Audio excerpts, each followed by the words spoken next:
अर्जुन और कर्ण के बीच लड़ाई महाभारत युद्ध का एक महत्वपूर्ण हिस्सा थी, जो कुरुक्षेत्र के मैदान में हुई थी।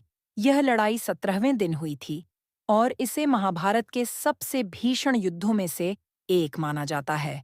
युद्ध के मैदान में अर्जुन और कर्ण आमने सामने आते हैं। कृष्ण अर्जुन के सारथी बनते हैं और युद्ध की घोषणा करते हैं।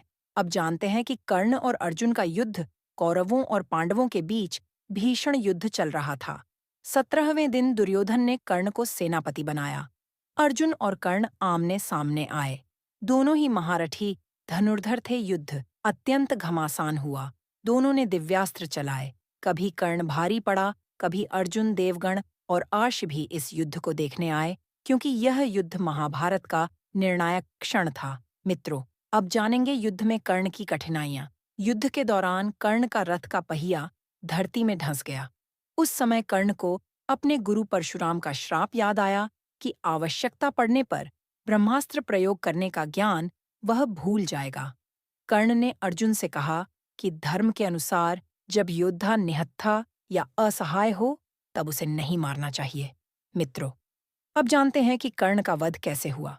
जब कर्ण रथ का पहिया निकालने की कोशिश कर रहा था, श्री कृष्ण ने अर्जुन से कहा कि यह उचित समय है कर्ण को मारने का। कृष्ण ने याद दिलाया कि कर्ण ने भी द्रौपदी का अपमान किया था और अभिमन्यु को निर्दयता से मारने में भाग लिया था। अर्जुन ने श्रीकृष्ण के आदेश पर अपने दिव्यास्त्र अंजनायास्त्र इंद्रास्त्र से कर्ण को लक्ष्य कर प्रहार किया। बाण कर्ण के सीने को भेद गया और वह रणभूमि में वीर गति को प्राप्त हुआ। कर्ण की मृत्यु के बाद क्या हुआ? कर्ण का वध महाभारत का निर्णायक मोड़ था। कर्ण की मृत्यु के बाद कौरवों की शक्ति टूट गई। 18वें दिन दुर्योधन की मृत्यु के साथ युद्ध समाप्त हो गया। तो कर्ण की मृत्यु के बाद सभी पांडवों को पता चला कि वे उनके बड़े भाई हैं। तब सभी पांडवों ने उनका दाह संस्कार किया और उनके पुत्र को राजा बनाया।